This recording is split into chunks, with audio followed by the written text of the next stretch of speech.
이 말씀 구약 성경 요엘서 1장 11절 17절입니다. 요엘서 강의 두 번째 말씀입니다. 호세아 다음에 있습니다. 요엘 1장 11절부터 17절 말씀. 농부들아 너희는 부끄러워할지어다. 포도원을 가꾸는 자들아 곡할지어다. 이는 밀과 보리 때문이라. 밭에 소산이 다 없어졌음이로다. 포도나무가 시들었고 무화과나무가 말랐으며 석류나무와 대추나무와 사과나무와 밭의 모든 나무가 다 시들었으니 이러므로 사람의 즐거움이 말랐도다. 제사장들아 너희는 굵은 배로 동이고 슬피 울지어다. 제단에 수종드는 자들아 너희는 울지어다. 내 하나님께 수종드는 자들아 너희는 와서 붉은 베옷을 입고 밤에 새도록 누울지어다. 이는 소재와 전제를 너희 하나님의 성전에 드리지 못함이로다. 너희는 금시기를 정하고 성회를 소집하여 장로들과 이 땅의 모든 주민들을 너희 하나님 여호와의 성전으로 모으고 여호와께 부르짖을지어다. 슬프다 그날이여 여호와의 날이 가까웠나니 곧 멸망같이 전능자에게로부터 이르리로다. 먹을 것이 우리 눈앞에 끊어지지 아니하느냐. 기쁨과 즐거움이 우리 하나님의 성전에서 끊어지지 아니하느냐. 씨가 흙더미 아래에서 썩어졌고 창고가 비었고 곳간이 무너졌으니 이는 곡식이 시들었음이로다. 아멘. 요엘서는 남유다, 유다 왕국을 향한 하나님의 경고와 심판의 메시지가 있었습니다. 우리는 지난 시간에 유다의 메뚜기 큰 재앙이 내려진 것을 우리가 보았습니다. 1장 4절에서 파충이가 남긴 것을 메뚜기가 먹고 또 메뚜기가 남긴 것을 느치가 먹고 느치가 남긴 것을 황충이 이제 먹었도다. 그러니까 이 아주 거대한 이 메뚜기 떼가 엄습을 해와서 아예 밭에 있는 모든 소산들을 모조리 다 먹어치우는, 그래서 남는 것이 없는 그런 큰 재앙이 이제 내려졌습니다. 그런데 이 재앙은 바로 하나님께서 백성들을 향한 또 경고가 있는, 이제 이 메뚜기 재앙은 사실 또 시간이 지나면 또 복구가 되게 해결이 될 수 있지 않겠습니까? 그 기간에 큰 환난과 어려움이 있지만, 그런데 더 큰 재앙이 무엇입니까? 너희들이 회개하지 아니하고 하나님의 경고의 말씀을 또 무시하면 결국 이제 바벨론에 의해서 이 나라가 완전히 멸절되는 그런 나라가 없는 이 백성, 그 나라는 얼마나 여러분 황량하고 황폐해지지 않겠습니까? 더 큰 이 재앙이 있다는 것을 알려주면서 백성들 여러분 회개하고 돌아오라, 그런 이 말씀이 바로 요엘서입니다. 오늘 이 본문 이 말씀에도 이제 하나님께서 그런 재앙의 날이 이제 임하게 되는데, 무엇보다 이런 또 농부들, 여러분 우리 본문 11절을 읽어봤지만 사실 8절부터 이제 연결되는 말씀인데요. 재앙의 날에 어떤 큰 환란이 있는가? 너희는 처녀 어렸을 때 약혼한 남자로 말미암아 굵은 배로 동이고 애곡함 같이 할지어다. 여러분 전쟁이 나면 다 이 남자들이 전장터에서 죽지 않겠습니까? 그러면 이 약혼한 남자를 인하여 이 젊은 처녀들은 애곡할 수밖에 없습니다. 또한 9절에도 소재와 전제가 여호와의 성전에서 끊어졌고 하나님께 드려야 할 모든 이 재물도 다 이제 없어지게 되었다는 것입니다. 그래서 제사장은 슬퍼할 수밖에 없고, 오늘 보면 11절에도 농부들아 너희는 부끄러워할지어다. 포도원을 가꾸는 자들아 곡할지어다. 이는 밀과 보리 때문이라 밭의 수산이 다 없어졌음이로다. 여러분, 농부가 힘들게 농사를 졌지만 밭의 수산이 다 말라버렸다면 여러분, 이 농부의 마음이 어떻겠습니까? 또 12절에도 포도나무, 무화과나무, 또 송류나무, 대추나무, 사과나무와 밭의 모든 나무가 다 시들었으니 이러므로 사람의 즐거움이 말랐도다.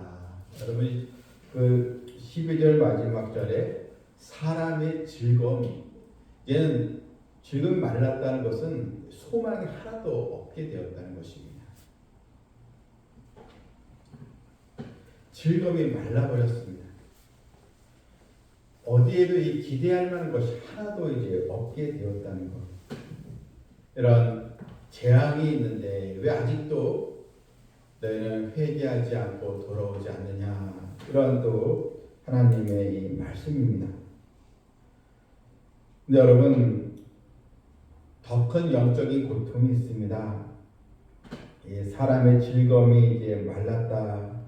이것은 사람은 육신의 여러 어떤 문제, 또한 먹고 또 생활하는 거 다, 물론 이것이 다 사라지면 큰 고통이겠지만 더 큰 고통은 하나님께 예배드릴 수 없고 하나님 기도할 수 없는, 그럼 믿음으로 살아갈 수 없는 그런 시대가 오면 여러분, 이 고통은 더 크다는 것입니다. 하나님께 이런 예배의 자유가 박탈되었을 때 여러분, 정말 우리가 육신의 그런 고통은 우리가 믿음으로 또 참고 또 견디며 어떻게 해보겠지만, 여러분은 하나님께 우리가 기도하고 예배 드리는 그런 것이 다 끊어지게 되면 더 이상 여러분 진짜 멸망밖에 남은 것이 없는 것입니다. 이런 큰 재앙이 닥치기 전에 너희는 속히 회개하라는 것입니다. 본문 13절에 보니까요, 제사장들아 너희는 굵은 배로 동이고 슬피 울지어다. 먼저 영적 지도자들이 굵은 배로 동이고 슬피 우는, 하나님께 자복하고 회개하는 그런 또 운동이 일어나야 되는 것입니다. 우리나라가 이런 6.25 때 진짜 이런 부산봉도 거기만 남겨놓고 다 공산군에서 완전히 나라가 패망하게 될 때 전국에 있는 목회자들이 부산에 모여서 금식기도를 간절히 부르짖지 않습니까?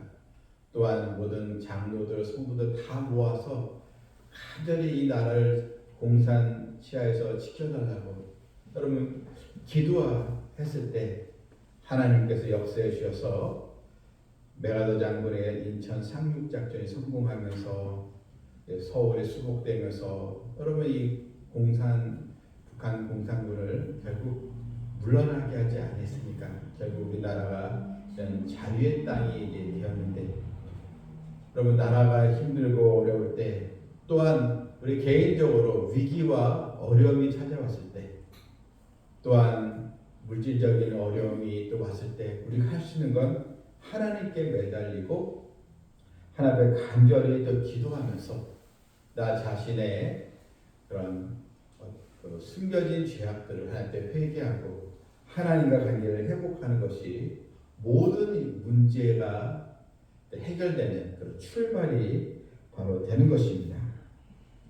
14절에 보니까요, 너희는 금식일을 정하고 성회를 소집하여 장로들과 이 땅의 모든 주민들을 너희 하나님 여호와의 성전을 모으고 여호와께 부르짖을지어다. 제사장만 하지 말고 이 성회를 정해서 장로들과 땅에 있는 모든 주민들 다 하나님께 나와서 애통하며 부르짖을지어다. 하나님을 다시 찾으라는 것입니다. 왜냐하면 이런 신앙마저 무너지게 되면 여러분 아무것도 기대할 것이 전혀 없는 그런 암흑의 시대가 될 수밖에 이제 없는 것입니다. 여러분, 그런 재앙이 올 때, 어려움이 찾아올 때, 하나님 앞에 교회에 모여서 더 기도하고 하나님의 은혜를 더 사모하는 성도들이 되어야 하는 것입니다. 하나님의 이 심판은 너무나 무섭습니다. 15절에 보니까요, 슬프다 그날이여 여호와의 날이 가까웠나니 곧 멸망같이 전능자에게로부터 이르리로다. 멸망의 날, 여호와의 날이 바로 심판의 날이 가까웠다. 이 멸망의 날이 오기 전에 하나님의 은혜를 더 우리가 사모하는 것입니다. 16절에도 이 먹을 것이 우리 눈앞에 끊어지지 않느냐, 기쁨과 즐거움이 하나님의 성전에서 끊어지지 아니하느냐, 이 시대를 분별하라는 것입니다. 하나님의 심판은 정말 어느 파멸과 비교될 수 없을 정도로 파국의 날이 되는 것입니다. 여러분, 마지막 때 예수님께서 이 땅에 오실 때 이 세상의 모든 이 불의와 불순종의 세력들은 우리 하나님의 심판이 여러분 행해지지 않습니까? 여러분, 그 심판은 영원한 형벌로 또 연결되는 심판이기에 이미 그 심판이 시작되면 그 영혼은 회복될 수 있는 길이 하나도 없게 되는 것입니다. 요엘서는 죄의 영향이 얼마나 크고 무서운 바를 알려주고 있습니다. 여호와의 날의 피해로 말미암아 사람들은 육신은 물론 영적으로도 이런 괴로움과 굶주림이 있는 그런 또 영적 이 기간, 여러분 이 곡식을 맺을 수 없는 이런 기근도 참 괴로운데 하나님의 말씀 기간, 말씀을 듣지 못하고 말씀을 받지 못하는 영적 이 기간도 더 큰 그런 고통과 이 어려움이 바로 되는 것입니다.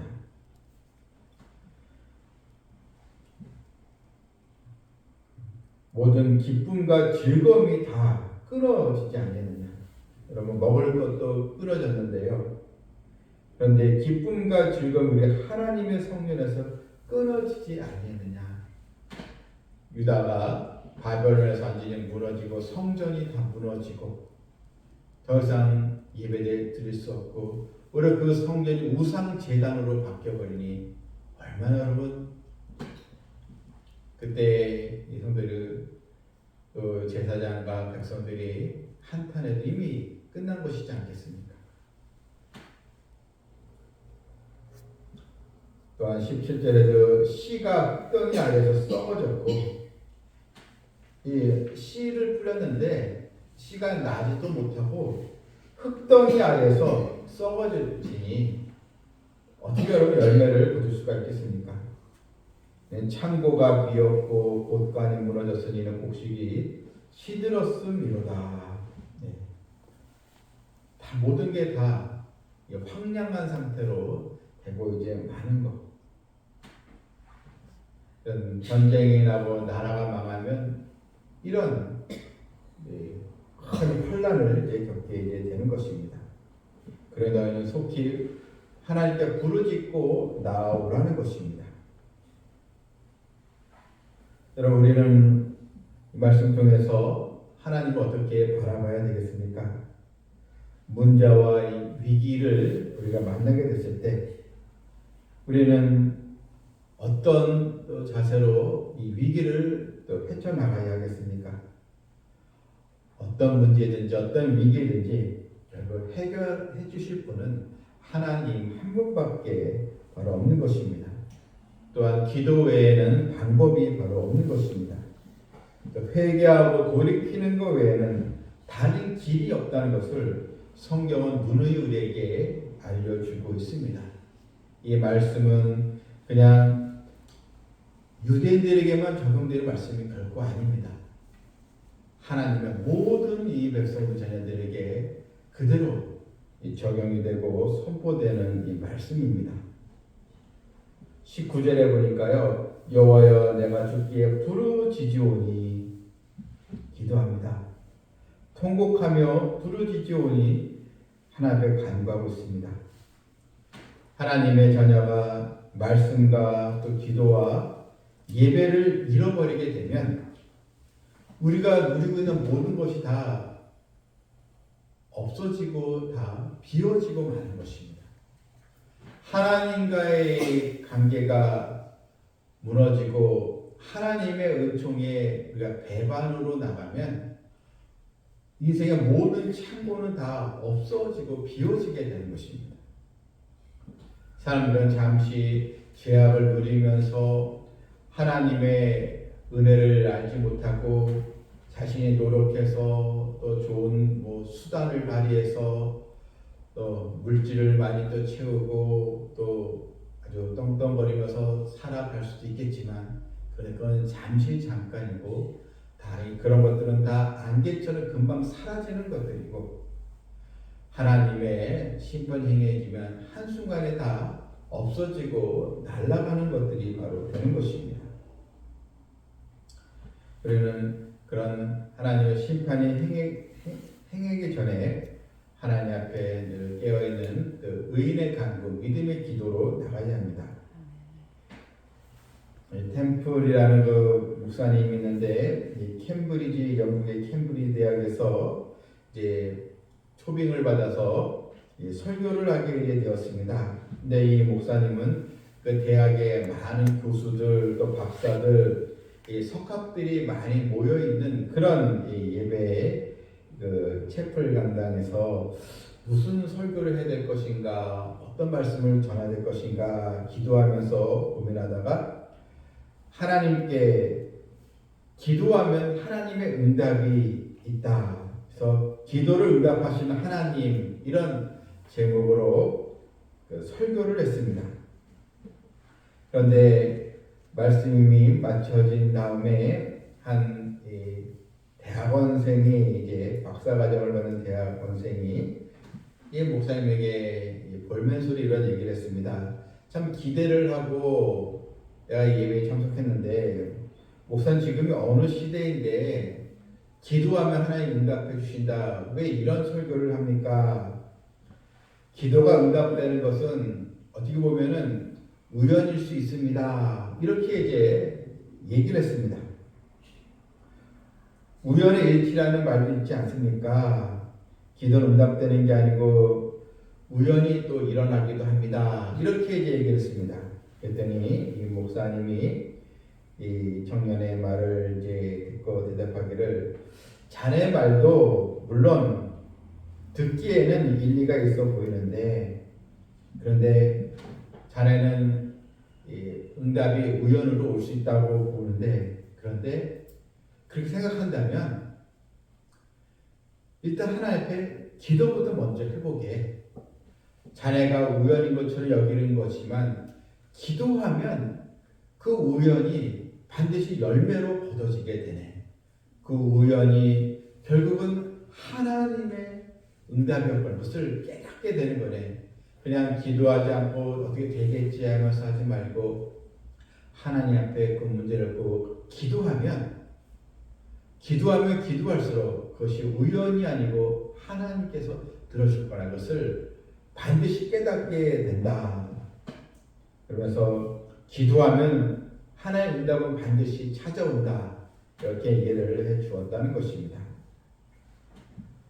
여러분, 하나님은 자기 백성을 결코 외면하시거나 버리시는 분이 아니십니다. 오히려 우리가 겪고 있는 그런 환난을 통해서 우리는 하나님의 살아계심을 우리가 체험을 할 수가 있습니다. 우리를 향한 하나님의 뜻을 또 우리가 뜻을 깨달으면서 우리 또한 하나님의 살아서 역사하시는 은혜를 우리가 또 바라보며 이제 이 시대를 또 분별하면서 그래도 나라를 위해서 또 주님의 교회를 위해서 또 내 인생과 내 미래를 위해서 부모는 또 자녀를 위해서 또한 하나님의 모든 백성들은 하나님의 영광을 위해서 그가 쉬지 않고 바른 믿음의 길로 나아가는 성도 되기를 주님의 이름으로 축원합니다. 아멘. 참 좋으신 하나님 아버지, 언제나 저희들에게 하나님의 살아서 역사하시는 말씀을 또 일러주시고 또 말씀을 통해서 깨닫는 은혜를 또 주시는 것을 감사드리오니 참 원치 않는 일이 일어나고 때로는 이해할 수 없는 일도 일어나고 또 우리 개인적으로 어려움이 찾아왔을 때 우리가 한탄하고 낙심하고 원망하는 것이 아니라 살아서 역사하신 하나님을 더 우리가 의지하고 하나님의 선하심을 내가 또 경험하는 때인 줄 더 알게 해주시고 더 하나님을 가까이 또 말씀을 가까이 또 하나님을 더 의지하며 의인의 간구로 우리가 더 하나님의 치유의 역사와 회복의 역사를 체험하는 우리 성도들이 되게 하여 주시옵소서. 아멘. 예수님의 이름으로 기도하옵나이다. 아멘.